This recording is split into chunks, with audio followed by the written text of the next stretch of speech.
Buckeyes used to be one of my favorite holiday treats, so I recreated them grain, gluten, and dairy-free for my new cookbook celebrations, and I'm working with All Clad today to show you how it's done. Let's get into the kitchen and get started. So we're going to start by making our filling. Typically for Buckeyes, it uses peanut butter, and then it also uses powdered sugar, which has a starch in it, and sometimes even a wheat flour. To keep these nut-free and also legume-free, so they're paleo-friendly, we're using sunflower seed butter. So I have a little bit of coconut flour and some arrowroot starch. And to sweeten these up, a little bit of maple syrup. And a little pinch of salt, and we'll stir this right up. This is such a fun recipe to get your kids involved with, especially the rolling out of the balls, and then of course the dipping in chocolate. Just going to set that aside for a couple of minutes. The coconut flour will absorb some of the moisture, and this mixture will thicken up. And next we're going to get started on our homemade chocolate shell. So making this is very simple, but it helps to ensure that you're not getting any refined sugar, any soy, any dairy. So we're starting with some cocoa butter. I'm using the All Clad HA1 nonstick saucepan as a double boiler today to make my chocolate. You don't want the bowl to touch the water, just be kind of placed right over it. With straight tall sides, this saucepan holds heat really well, which is a really great way to make a double boiler. Our cocoa butter is almost melted and it's already smelling like chocolate in here. If you're not familiar with what cocoa butter is, it's the fat that you find in chocolate. So it's white, it almost looks like white chocolate, but it has the aroma of chocolate. All right, I'm going to turn the heat off there and remove this from the heat. And we're going to sweeten this with a little bit more maple syrup, 2.5 tablespoons.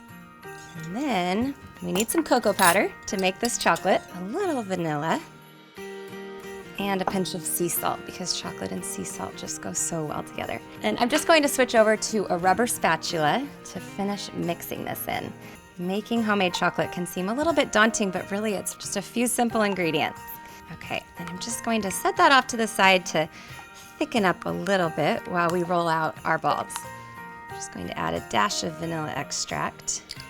And now that that's been sitting for a little while, it's already thickened up quite a bit.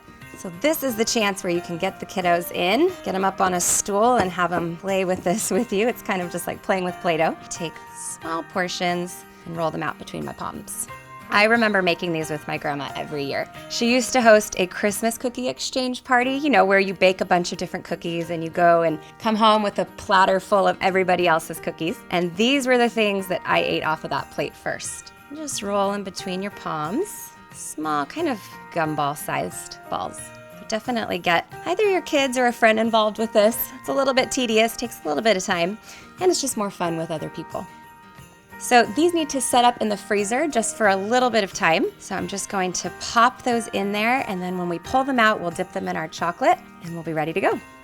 These have been chilling in the freezer for about 20 minutes, and now the fun part, dipping them in the chocolate to make that Buckeye look. So I like to use some toothpicks, just keeps the fingers a little bit cleaner, and you just dip them in the chocolate, kind of swirl it around. It's really up to you how far up you want to go.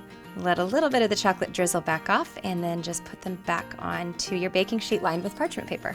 We personally don't have nut allergies in our house, but becoming so much more aware of how many people do, so I've been trying to create more and more nut-free treats for you guys. So the final step is just to pop these into the fridge for about 20 minutes so that chocolate hardens and sets, and then we can dig in. Hey, these look so good. I love the way that chocolate just hardens. Gets nice and crispy. So these are ready to either be devoured by your family or packaged up in some little boxes with nice little bows and given out to your friends and family. If you like this video, please make sure to hit the thumbs up button, and I love to hear from you in the comments, so let me know what you'd like to see me make next. And be sure to hit that red subscribe button so you don't miss any future recipes and videos. You can find this entire recipe in my newest cookbook celebrations, along with dozens of other grain-free, gluten-free, and dairy-free treats, and I really hope you guys give these a try in your own kitchen this holiday season.